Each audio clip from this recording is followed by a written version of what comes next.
Hey, welcome to Let's Talk Nation. And boy, we're 10 days away. I'm your man, Rod Love, and sitting next to me, I don't know if I'm going to call him Santa Claus, the Grinch, or just the general. Where's the Santa Claus come from? Hey, Attorney ain't got no red, ain't got no beard, ain't got no hat on, but you think Santa Claus. But we 10 days away, man. 10 days away, man. And ain't bearing no gifts either, so call me Mr. Grinch. Grinch, call you the Grinch. Yeah. Now, we ain't going to call you the Grinch because what you do in your full-time capacity, everybody calling you Santa Claus. hey, but man, like you ask me all the time, I'm gonna ask you, man, how was your weekend? Oh man, the weekend was pretty good, man. I just got a chance to rest and relax a little bit. I can't remember what I did this weekend, but whatever it was relaxing. It was relaxing, like that. Yeah, whatever it was relaxing. Hey, so Attorney Jackson, the countdown is on. Countdown is on, man. I don't know if people have realized it, but this year is flown by. Yes, it has. And before we knew it, we were sitting up, and it was 10 days before Christmas, man. Yeah. And if we were singing that old Christmas carol, we'll be on what's that? Two Turtle Doves right now. Well, we so close, man. We're very close. I mean, Greg, it's so interesting, man, that you say we 10 days away, man, and you know how your memories pop up? Yeah. Man, I had my memories pop up today in one of my platforms, and that memory was of Rihanna, probably 4 years old, and Reagan, baby. Both, I'm holding both of them, Greg. And you're talking about 10 days, but I'm talking about, man, almost like a lifetime has flashed. Because Rihanna's a nurse now, Reagan's in school. Your daughter is last year of engineering, engineering school, yeah. So. Listen, I tell anybody, especially the ones that have newborn kids or that are, 2 or 3 years old, enjoy this time. Enjoy it. Because before you know it, you're going to look up and that time has passed, and, you can't get those days back, once they're gone. So enjoy this time, spend that time with the kids while they're young. It's kind of hard because, look at this. Oh, Doc, thank you, Doc. Hey, I mean, and look, Greg, she still got that same attitude. Hey, but you know what? I'm just thinking, man, it wasn't too long ago. You and your wife was hugging Kennedy, and we hugging Rihanna, saying, go off and do great things. Do great things, and more there. But Greg, on that note, thank you, Doc. Timing was excellent. Yep. But on that note, too, Greg, man, it just brings. It's bittersweet, man, because I'm not in that mindset, and I'm gonna say mindset anymore, where I'm just gonna be sad when some of our friends leave us. Mm-hmm. And I'm talking about none other than Chet Glover. Chet Glover, man, he has been a staple in this community, and for a lot of folk who are familiar with Chet Glover, there he is. Chet worked.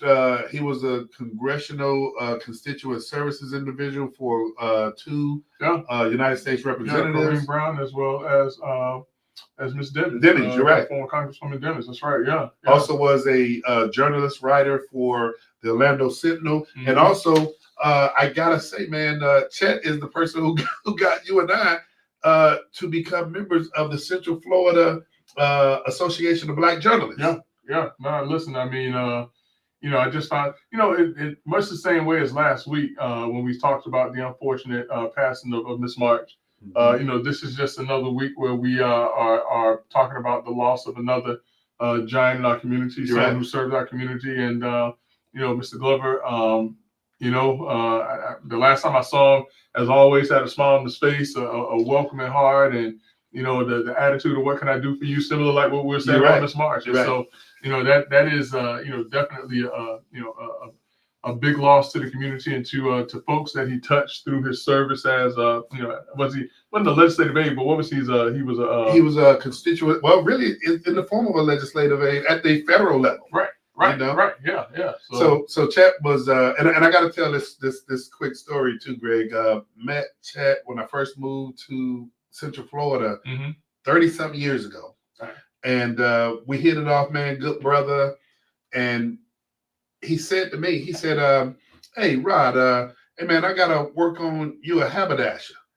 And come on, man, Greg, I'm fresh out of college, and I'm like, what is that? Yeah. What is that? Yeah. You know, and Chet was always tight work. To the nines. You know, Yeah, dressed to the nines. And so sometimes, oftentimes, when people say stuff, Greg, you don't have to come back and say, okay, what's that? Because sometimes you don't want to look like you don't want to look like. Hey, and I went up and looked at what haberdasher. The next time I saw Chet, I say, thank you. I say, you gonna be my haberdasher now? And man, Chet, man, I tell you, great guy. He will definitely be missed.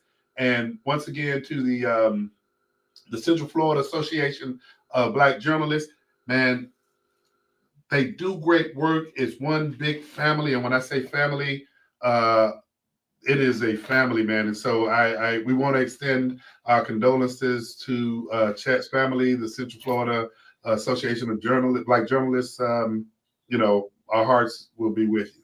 Yeah, no doubt. And he passed away, I think you said yesterday or Saturday?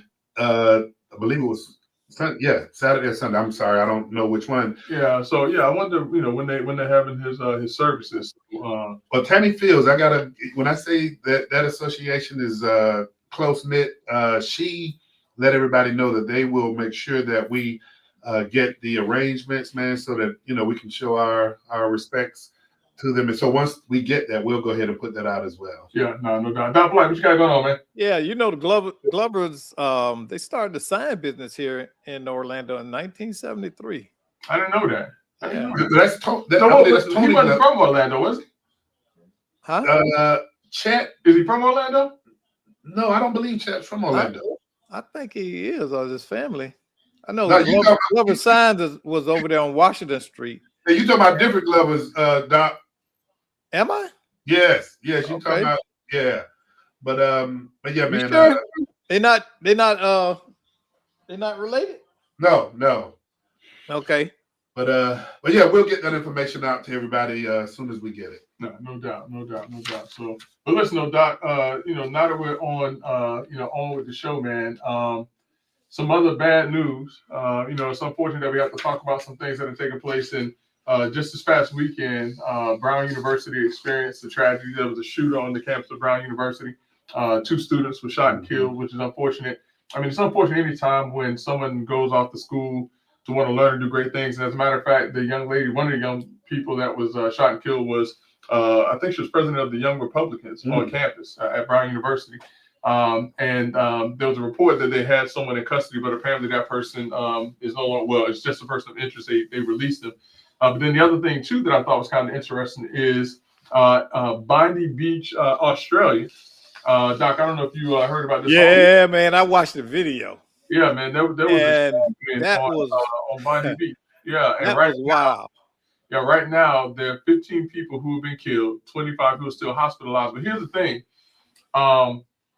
the person who rushed to the aid and actually tackled the one of the gunmen, because there was 2 gunmen. It was a father and son who was committing these shootings, and one of the people the person who tackled the gunman to kind of stop things was a guy from Syria. Oh, okay. Now remember, we just heard about some incidents with 2 soldiers in Syria, and people were saying that the Syrians may not be friends of the U.S., but this is a clear sign that someone of Syrian descent is not a bad person. They're not people who believe in destroying Jews and Americans and different things like that.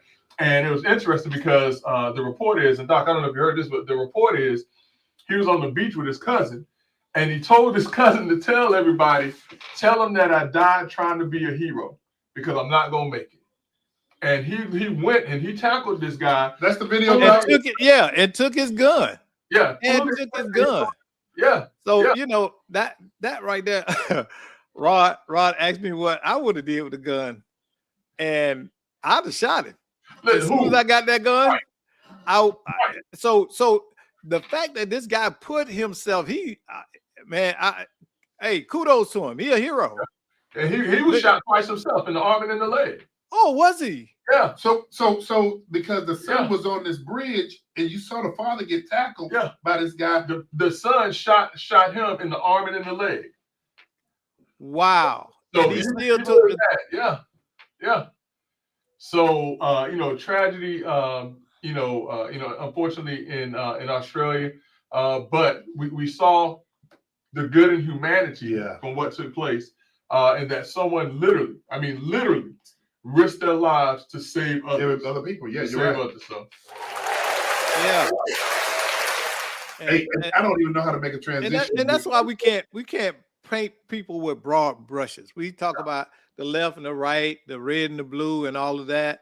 At the end of the day, we're all Americans. Syrians and Muslims are human.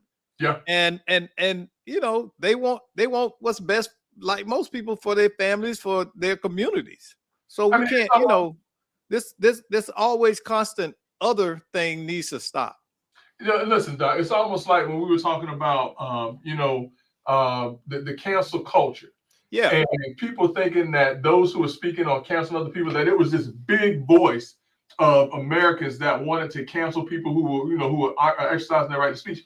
It's really a small group of people like Hamas. I mean, it looks big because of the destruction that they caused. I mean, listen, 15 people shot, 25 people, 15 people killed, 25, but the majority of people, as we know, and as Dr. Sand and as we've already said, the majority of people want to live in harmony with other people. You're right. You're right. They don't want this confusion. They don't want this, this discontent and to continue to spew this hate and things like that. And so this is again, it's just one of those examples. Well, Greg, I can't end on that note without, and this is not a question or a statement for you or for Doc, but didn't MLK say something in order for bad things to happen? All it takes is for people to be silent.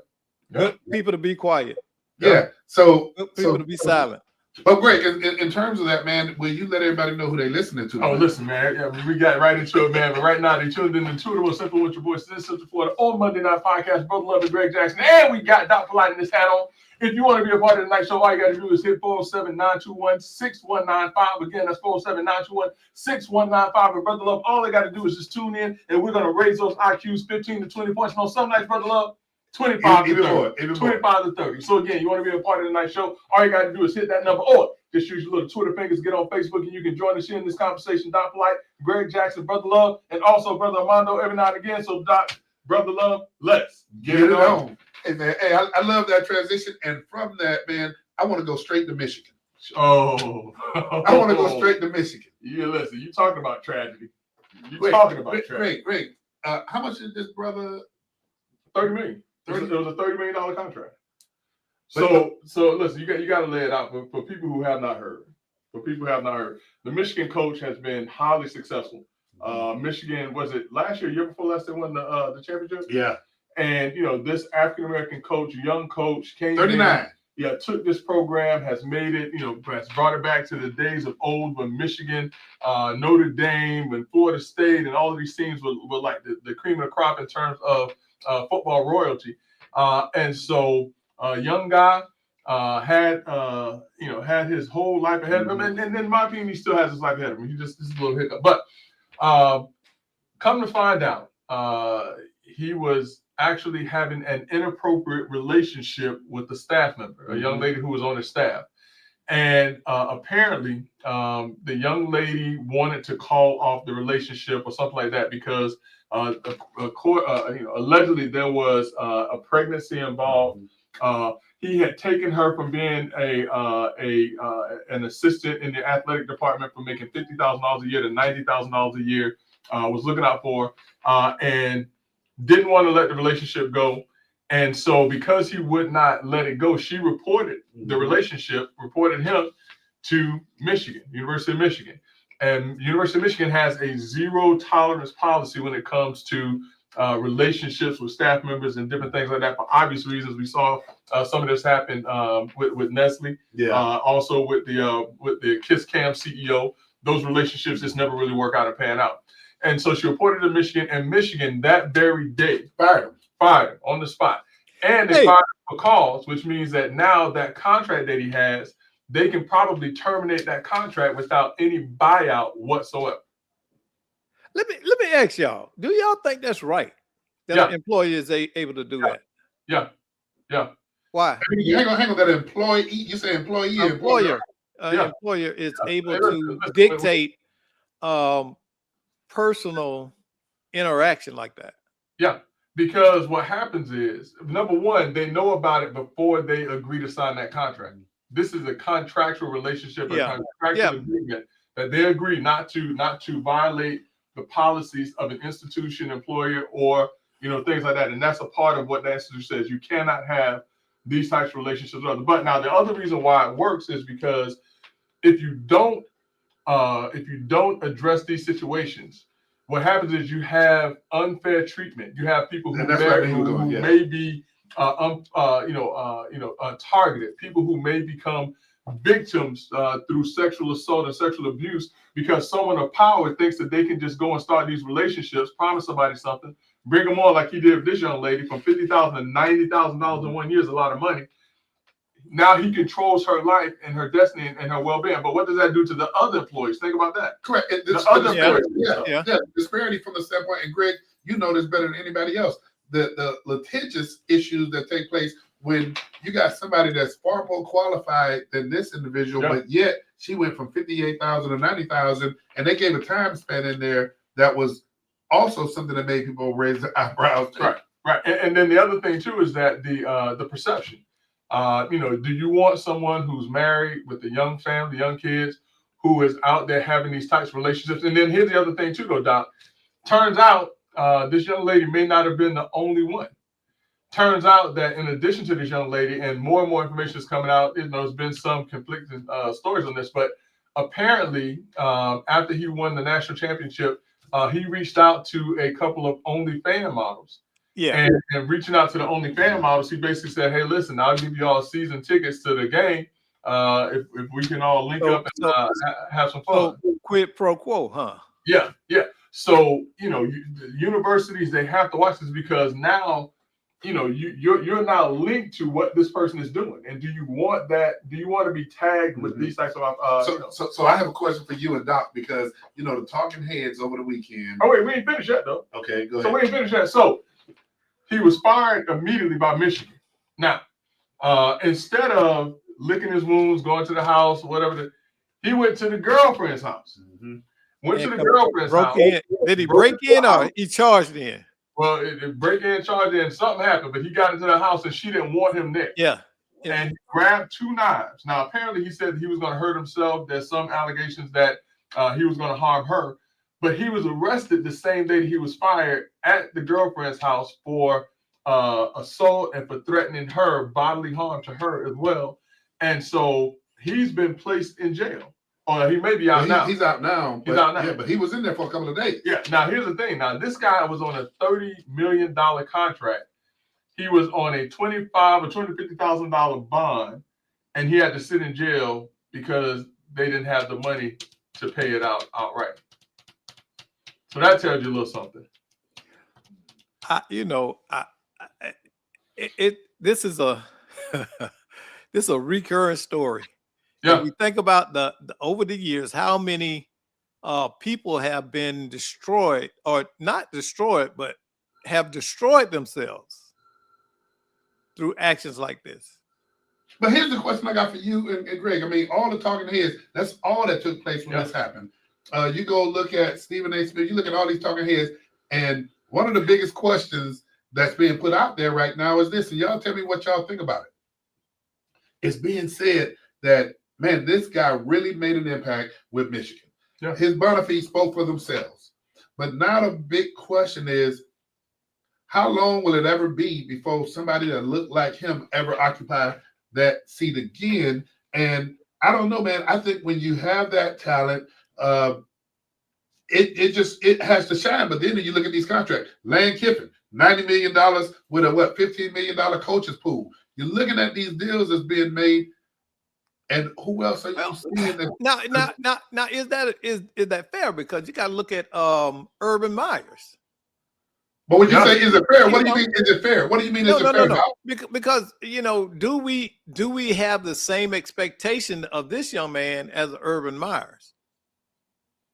Or do we have different expectations? Yeah, or do we have a different one? To your point, Urban Myers comes from the same thing, and he has hold up, that ain't no good example. That's a good example. No, that ain't no good example. I'm gonna tell you why that's not a good example. Why? Urban Myers. Now you get loud. Now you mad. Now. But see, Urban Myers wasn't. I don't think Myers was University of Florida football coach when he realized from a recruitment standpoint that he wasn't going to have that championship team anymore. Urban Meyer, now I want to go spend time with my family. Then he come back, Ohio State, got another good opportunity. Ohio State, because Greg, you know that ain't no good example. This guy got. But no. But to Doc's point, though, why did he leave Ohio State? He got caught up with a female, with a young girl, with a young co-ed. Well, exactly. And he has not returned to back to coaching since that time. Yeah. He's still over everybody's TV screen. It's not. Yeah, like but see, he will this he hasn't returned. Wait, stop it. Hold on, wait. Did Urban Meyer get arrested?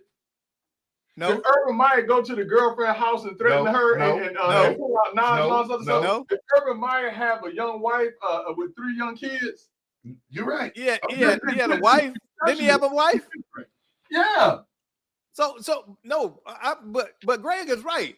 But my point is, see, now you got us messed up because now you got me and Doc agreeing. This ain't supposed to happen. This ain't supposed to happen.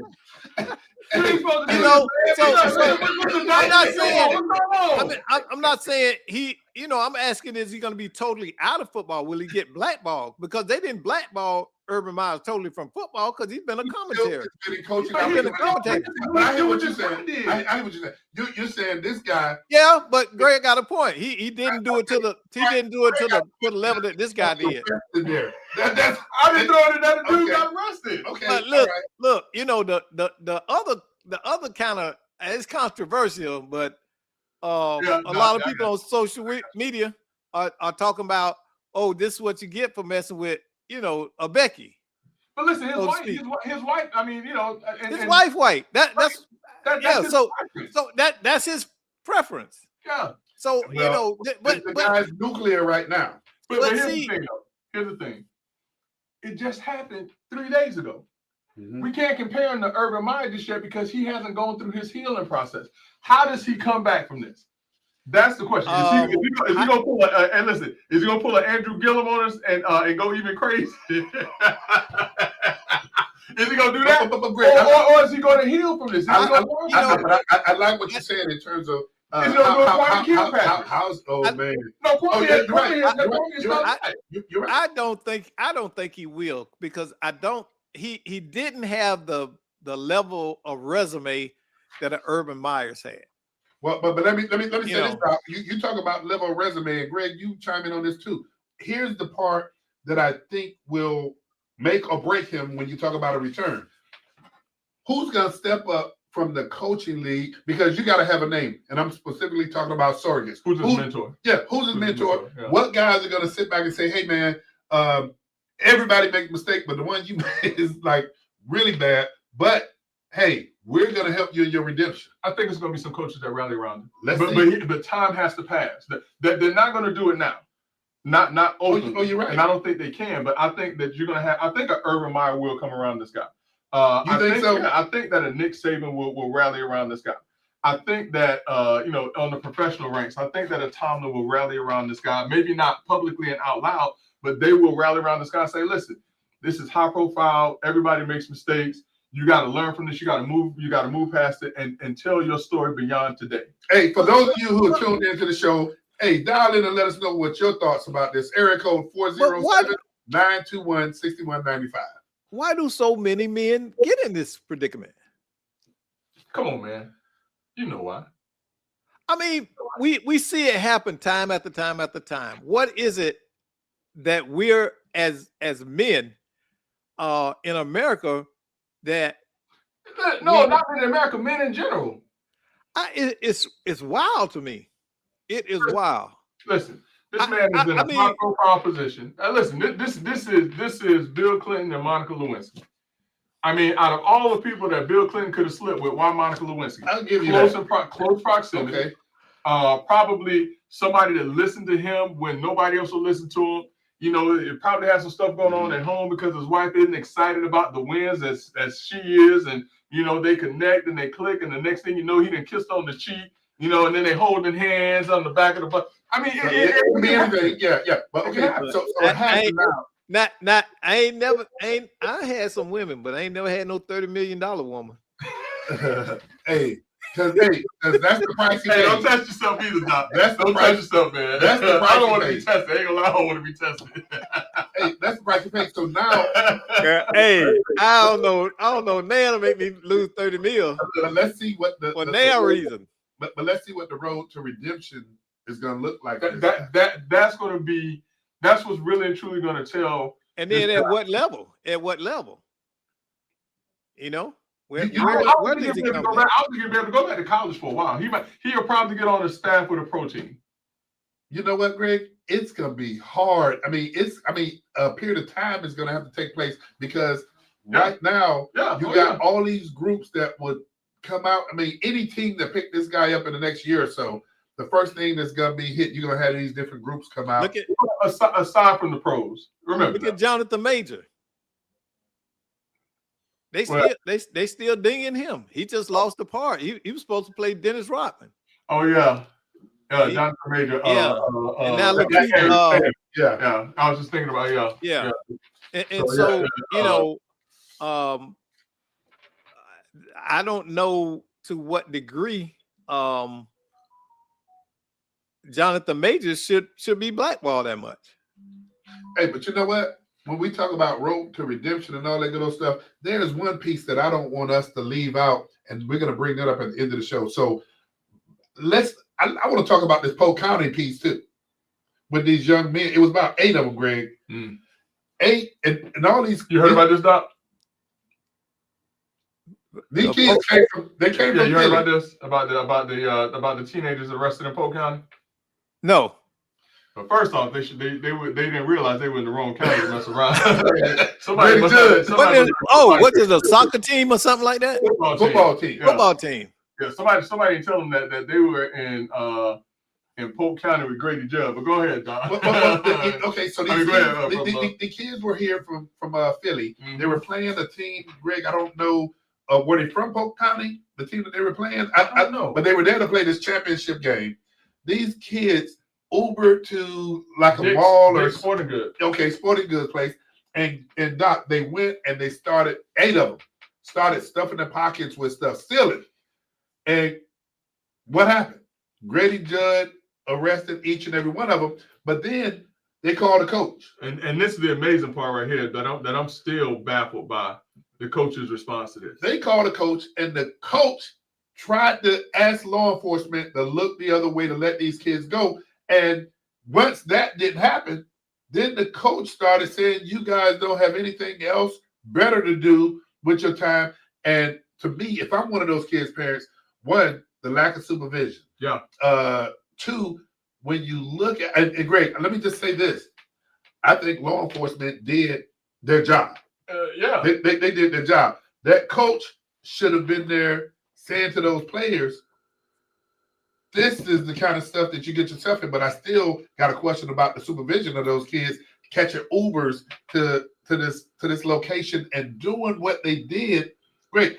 How old were these kids? 14. They're like 14, 15. These are teenagers. Hey, but do you see Sheriff Grady Judd's response to the coach? His response to the coach is, hey, you come to Polk County, I don't care what age you are, this is what you're going to get. And then he started talking about leadership. He started talking about these kids need to be looking at the fact that they let their teammates down because they lost that game too. But then the other piece that was discussed and talked about was if you're coaching these kids and this is your response to them getting caught red-handed, you know what I'm saying about integrity is not something that you do when people watch it, but it's when nobody's watching. That's right. So now you have it. These kids actually have to agree. You know the legal, but they actually have to come back because it's a felony charge. Yeah, 3rd-degree felony charge. That's how much stuff they were stealing, Doc. They were stealing so much stuff until they were charged with 3rd-degree felonies. Well, I'm gonna tell you. You know, if I'm the parents, what they say, come to Florida on vacation, leave on probation. Remember what you said that? I ain't never heard that. But you know what? Trying to find out. Yeah, but you know what? So one of my friends was asking me, say, if you're one of the parents of those kids, how do you respond to that? I said, what my response, number one, thank God, I'm not, but my response would be for my child, hey, you're going to show that you're contrite, number one. You're going to show that this is not the family that you come from. It may be the family that they come from, though. Maybe the family that they come from. Yeah, I mean, the coach's response may not be far from what the parents' response would have been. You're right, which is sad. But I hate to think that, though, man. Yeah, but listen, that's what I think the parents' response would have been. Well, you're coming back to the wrong state if you can't show any remorse and be contrite about what took place. But if I'm the parents of one of those young men, you come back, man, and you bow your doggone head and you show that you're contrite, and hope and pray that you get granted some doggone diversion as a youth. Yeah. Which, I mean, in all likelihood, they will. But, man, you walk up in the Florida courtroom now with your chest all out like it's a badge of honor. Well, no, they better not do that in Polk County. I'm just saying like that. They better not do it in Polk County. So, but that's unfortunate that you have some young people come here to Central Florida. And instead of enjoying, what little bit of sunshine we do have in December right now, the nice weather, getting ready for their football game, playing the game, they decide that their extracurricular activity is going to be to go to a Dick's Sporting Goods store. And what possibly could they want to go to Dick's Sporting Goods store and steal? Greg, for that amount of money that made it a felony. I don't know. Hey, okay, so Australia, Greg. We're going back to Australia. Going back to Australia. Man, you see how we traveling around here? Yeah, man. Hey, and social media. But this is something akin to what the Florida legislature is trying to do. Yeah. Yeah, except the Florida legislature is trying to do it up to the age of 18. But for those who have not been keeping up with the news, in Australia, they have enacted a ban for anyone under the age 16 and under from being on social media.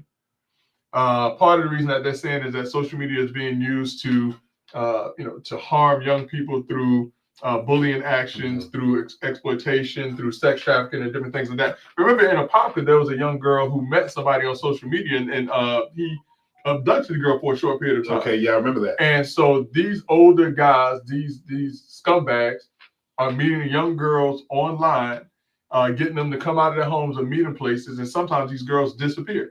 And so because they're doing this through social media, in Australia, they're saying, hey, if you're under the age of 16, you're banned from using. Oh, so Greg, this is not even having the parental consent piece. This is like, oh yeah, no, you're banned.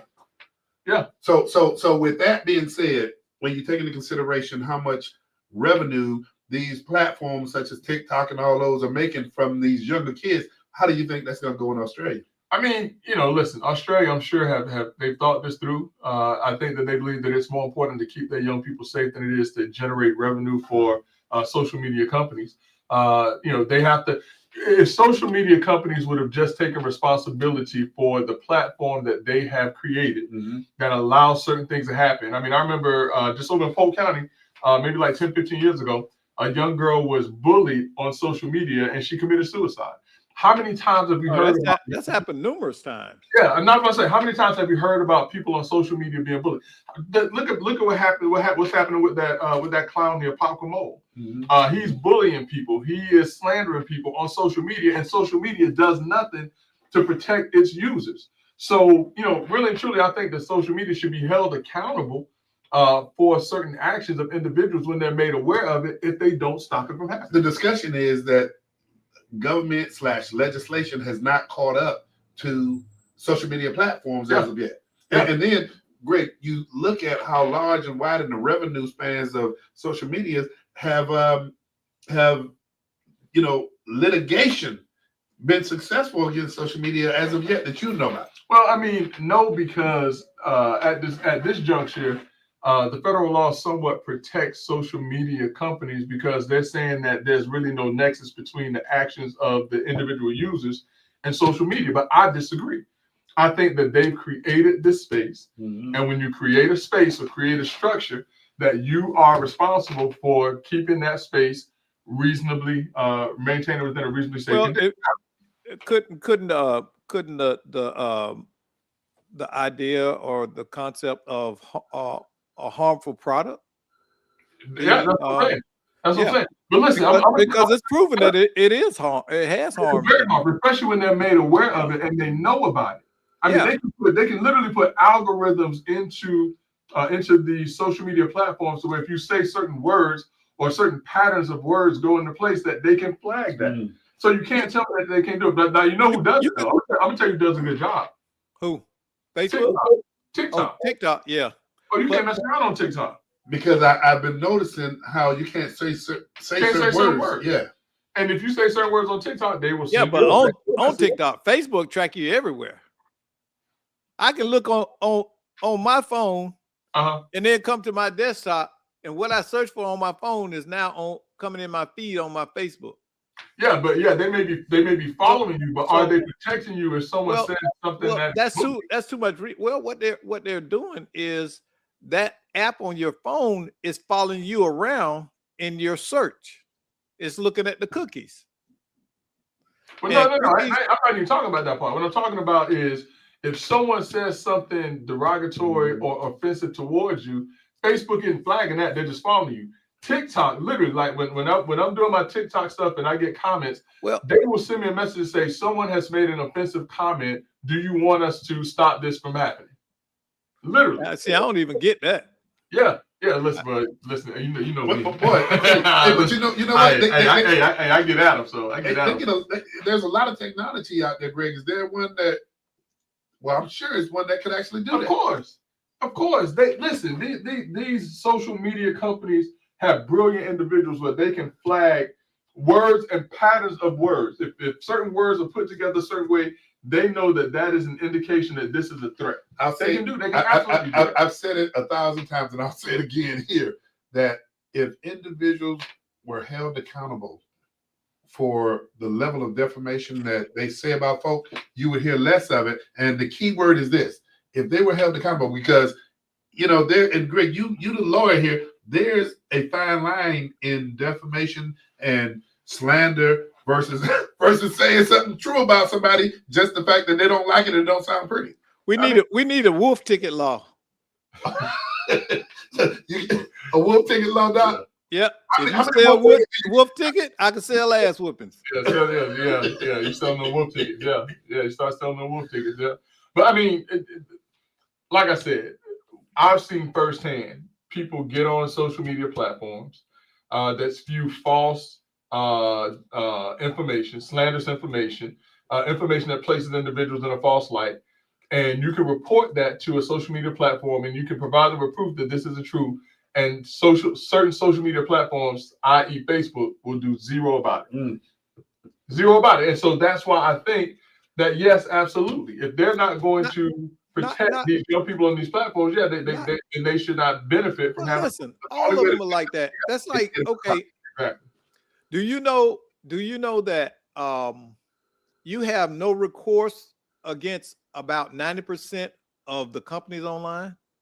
I had Stripe take $800 out of my account because someone somehow they hacked my Stripe account and they made charges. And I, trying to do the right thing, I said no. I it's not even live yet. And I sent the thing back. They took the money from me. And I've been fighting Stripe now for 6 months, trying to get my $800 back. And it's basically, I wrote the state of Florida. I wrote California consumer offices, sent letters, all of that stuff. And these people are just like acting like I ain't said nothing. I went on X, on Twitter, and contacted them, publicly explained the situation to them, and they basically have shut me down. I got all the screenshots, I got all of that, and I'm still twisting in the wind over this. And what they're doing is they're making interest. Yeah, and they say because they are not a bank, they are not regulated at that level. Right. There's no regulation over them. There is no real regulation. Yeah, if I recall right, though, there was something that went into place about a year ago where these platforms are responsible for that. And I want to say that I'll get the information for you though, Doc, but I want to say one of these platforms, they were actually tagged and sanctioned or fined because they were not providing protections to individuals who are being scammed on their platforms like that. And the thing of it is, they told me it was fraud. Right. In the emails they said we acknowledge that this is fraud, and they still won't give you your money back. And they still won't give my money so back. They got the money, boy. Have you reached out to the CFPB? Yeah, I have. In California, state and federal. And what are they saying? Nothing. I haven't heard from anybody. Well, California kicked it back, say, "Oh, this needs to go to the state of Florida." I'm not. No, they are headquarters right there in San Francisco. So, Doc, if it happened to you, just imagine how many other people that this is taking place with. I know, and I know how to follow this stuff up. And did you hit up the Attorney General's office for the state of Florida? Yeah, I did. I haven't heard a peep. Interesting. But tell you what, and this needs to be a class action lawsuit, attorney, because this happened. I can take you on Reddit, and it's all over there where they're keeping people money about this thing. They say no, we're they get skirted around it because they say that they're not a bank, they are a transaction, and that the issue is between you and the other person. All they do is process the payment. Their payment processor. Yeah, but they create the platform for it to happen. Yeah, they say that all they do is process the payments. All right, Attorney Jackson, I'll let you and Doc do your sidebar because I see something cooking with y'all too. Yeah. Hey, yeah, because I want to get through because we got some juicy stuff. Greg, give us an update on the Venezuela deal. So yeah, Doc. Last week you said that Venezuela that it might be about oil. Yeah, I think you might be right because what did we find out 2 days after the show? 2 days after the show, we found out that a Navy special ops team, along with the Coast Guard, that they actually took possession of or commandeered a oil tanker that had been desanctioned by the Biden administration. Now, the oil, and I think there are like 1,000 ships that they say that are out there right now that are operating without the proper registration. But the oil is being taken from places like Venezuela and other countries that produce oil and being taken to countries like Russia, Iran, and other countries that are havens for terrorism. And they're using the drug money in order to fund this operation of being able to take the oil and to finance the ships and things like that, to move this oil illegally after being desanctioned from one place to the next. So, Doc, I came back. I told Brother Burns, because I saw Brother Burns on Friday. I was like, man, I said, I got to go back and tell Doc Floyd. I didn't see it at first, but now I see it. It appears to be something. Not only that, the other thing that piece to this is that they actually came out with reports, several major news sources this week, showing where the fentanyl comes from. Yeah. And it's not Venezuela. Yeah. Yeah. And they said realistically, there is no reason for us to be the amount of drugs that Venezuela does export is not even we can't even justify attacking them. So what's really going on? So now where they say is it China, the primary place of Mexico. Mexico. Yeah, Mexico. Interesting. Hey, since we're in international waters right now, yeah. I'm gonna stay international for a quick minute. The Ukraine peace talks. Well, hold on. Before we go to the Ukraine peace talks, fentanyl. Doc, did you hear what President Trump did today? What? No. He declared fentanyl a weapon of mass destruction. I wonder why. But what does that mean if you declare a substance or an ordinance as a weapon of mass destruction? Well, now here's the reality of it. It's chemical warfare. Listen, he's right, because it's chemical warfare. Yeah. Yeah. It's the equivalent of mustard gas in essence, because it's taking people out left and right. Yeah. And believe it or not, it's middle America, the Midwest, and rural areas it's bad. But great. It's bad. But to what you're saying, and Doc, I hear you.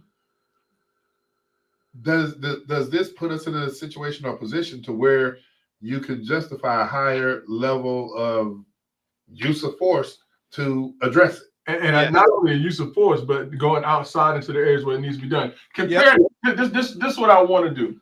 Compare. So remember, the war on drugs started in the late or in the early 1980s with Ronald Reagan, right? The war on drugs. But what did that war on drugs look like? Compare that war on drugs to what we're seeing right now. The war on drugs in the 1980s saw a disproportionate amount of African-American males and African-Americans being incarcerated for crack cocaine versus powder cocaine. Right. And back then, people always said, why are you going after the people on the street level and not going to the people that are producing it? Yeah. Now look at this war on drugs and what Trump is doing. This is what we were asking for in the 1980s. Why is it that they were going after the Black community at that time and going after the dealers on the street who were just trying to feed their families, who they may make a couple $100,000 a week out, who are the primary users of fentanyl? Well, right now, fentanyl has no color right now. No, that's not true. No, listen. It is disproportionately. It is disproportionately in the white rural community. It really is. I'm not saying that, people in the hood are going to always try stuff, but it's not like crack was. Because back in the 80s, predominantly those on crack cocaine were African Americans. Now that's a much different picture. I'm not saying it's justifiable, but I'm telling you, it's a different perspective and viewpoint, because now we've got Narcan, we've got more programs of intervention than what was back there. So Doc, Greg, we talking about fentanyl right now, but also there was this anticipated announcement that was supposed to take place today by the president regarding marijuana, and in anticipation of the announcement that was supposed to take place today, you saw marijuana stocks go through the roof since last week. Did that? And I know Mondo probably was watching it too. Doc, did that take place today? No, I didn't hear anything. I was listening for it. So I mean, yet again, but you know what, man, we got 15 minutes. There's some things that I want. Hey, and Doc, I know you've been paying attention to this too. We've been talking about this for years, and finally we're seeing some things. Greg, Doc, Black Lives Matter, and I know y'all been watching the indictments, the prosecutions that's been taking place. What's your thoughts about that? So now, hold on, wait. So according to 2023 data, age-adjusted fentanyl overdose death rates per 100,000 people in the U.S. were 35% African American, 28% Indian, 21% white, 16% Hispanic and Latino, and 3% Asian. You said 35% African American? Yeah. Okay, but listen, opioid death, fentanyl death totals. But I'm looking at in 2023, Black Americans experienced a death rate over 50% higher than the national average, while representing 13.7% of the U.S. population. They accounted for 22.6% of fentanyl deaths. So the only reason why I say that is because I don't want to put race on this drug. Okay, I get that, but it's hurting everybody. And if we want to look at it, it's killing Black folks like it's killing everybody else. But I don't want to put race on this. But I want to say that. Hold on. I'm not putting race on it either. I'm pointing to the stats, and here are the stats. Here are the stats. What is it saying? Make it bigger. Make it larger. I think that's his.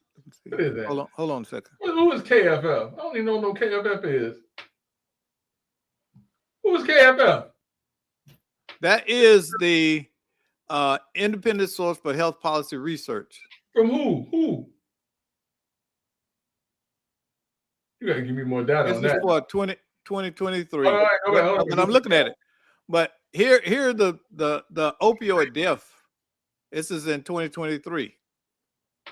So when you start looking at this stuff, I mean, you can go across there, because I'm not just making it up. I've been following this for quite a while, and I know that disproportionately that the rural areas in the Midwest have been hard hit because it's brought the same impact to those communities as it did with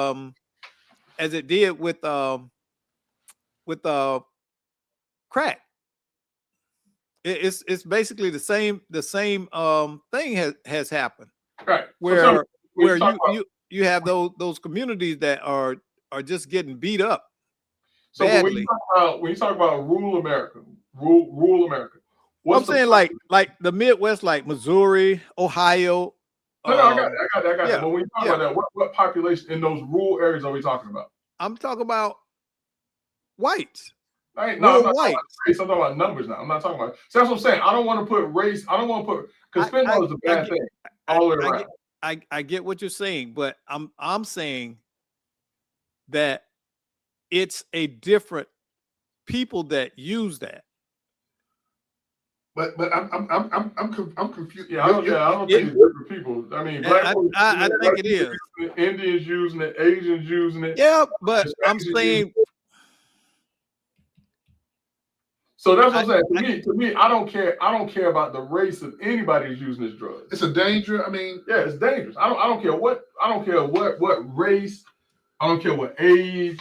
I don't care what economic or what the economic demographics of these people are. This is a devastating drug. I get that, but what I'm saying is that the approach is based on certain different demographic. We can't overlook that. I'm not saying I wish this on anybody, but I'm saying the approach to it is definitely to my seeing denotes that race plays a role in how it's enforced and how it's being treated. That's what I'm telling you. And so I don't know if I go to that because what you're doing, we're comparing 1980 to 2020 to the 2020s. Mm-hmm. If we were putting this side by side with each other and said, okay, we have crack cocaine right now, we have fentanyl right now, how are we addressing these things? This is a totally different time period. I think that the approach is different because we now see the widespread negative effect that fentanyl is having on this country, not whites in this country, not black, on this country. And if you go back, but if you go back, since we're not gonna get to the stuff that I want to get to, if you go back, you look at the 80s, Greg, and the penalty for having powder cocaine was different. Yeah, so that's when you saw that clear delineation and the difference of how you approach, how you address it. I understand that in the enforcement. I'm not saying that, but I'm not saying that that's what's happening here because fentanyl is fentanyl, and whoever gets caught with it now, they all get the same punishment. That we can denote that. But what I'm saying is that the approach towards the addicts are different because back then the focus was on the street level users and distributors. Now they understand that the focus is on who creates it. You get what I'm saying? They were arresting users. The other thing too now, think about this, and I just thought about this as you were talking, Doc. Mm-hmm. And in smoking crack cocaine, who does that affect? The person that's smoking, right? Yeah. If law enforcement comes into contact, not even touch, but comes into contact with fentanyl, someone can have an overdose of this drug without even actually ingesting it. We played it on the show. That's what I'm saying. This is a totally different thing. This is a dangerous drug to where you don't even have to ingest it to overdose on this drug. Yeah. And I gotta find this story, but and I meant to bring it up last week, but we was going so fast. There's a story about a sheriff deputy that was actually using fentanyl, and he OD'd in the bathroom at work. Oh no, that ain't what I'm thinking about. I'm thinking about the one where he came into contact over the with trunk. We played that like a few years ago on this show. So it's dangerous, man. So Greg, Doc, let me bring this back full circle. So when you talk about the strategy and it being declared what again? A weapon of mass destruction. So now you're looking at the perspective of how we're looking. Whoever's producing it. Yeah.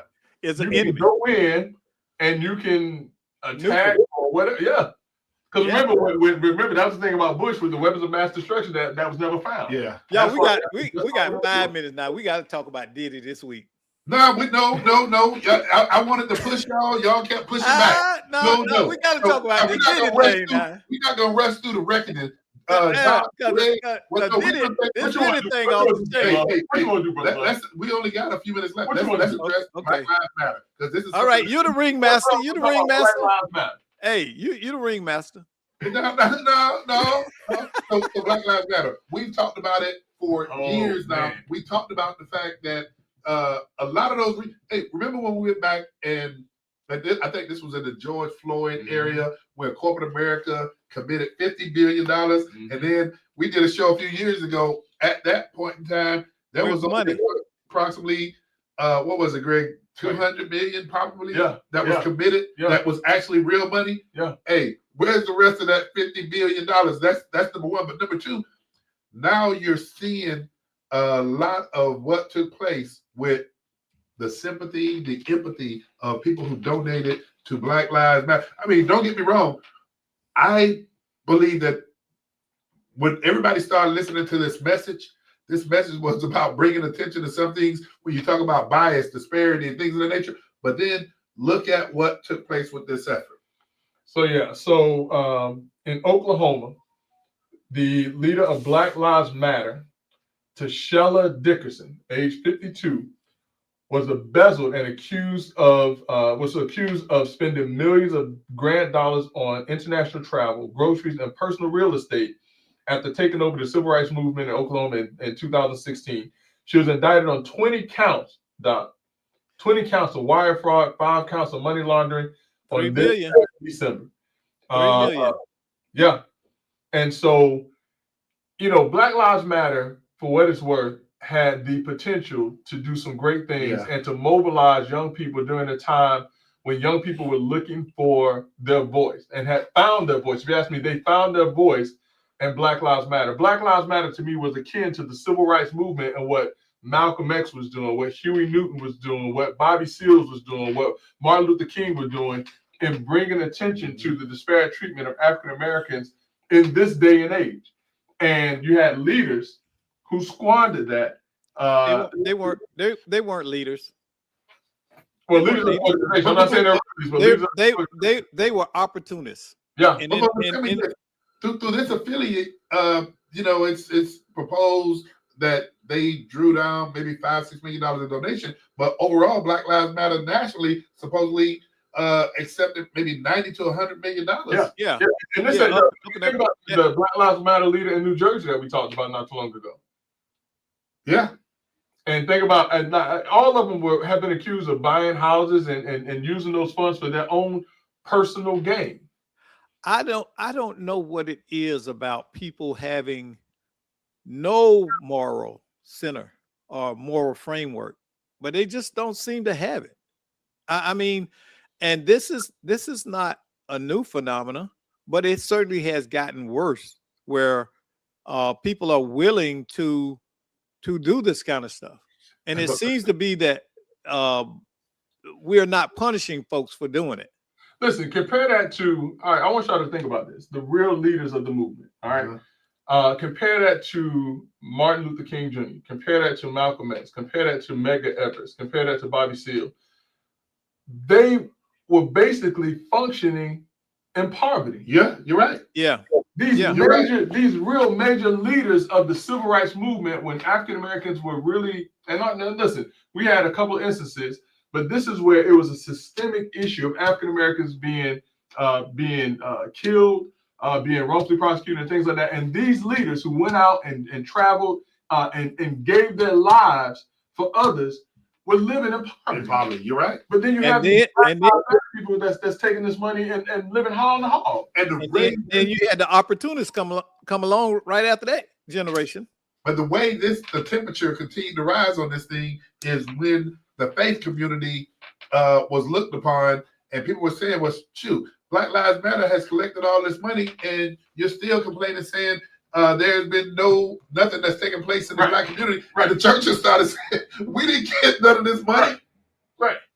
Because all of that money, and apparently Black Lives didn't matter because nothing was done to help Black lives in those communities, i.e., what did you do for building sustainable communities? Instead of putting that $3 million or whatever towards your own personal real estate ventures and gains, what did you put in terms of money into the community to build some type of center? Key word that you said, sustainable. Yeah. I mean, there were only marches taking place when there was a law enforcement shooting of a civilian versus drive-by shootings that were taking place every day. And nobody says nothing. Yeah. Don't say a word. I mean, you don't have a program like there used to be a thing called Balling for Jesus in Apopka. Can't get funded whatsoever. Now kids going out stealing and taking Ubers to steal instead of doing something positive. Doc, do you see this?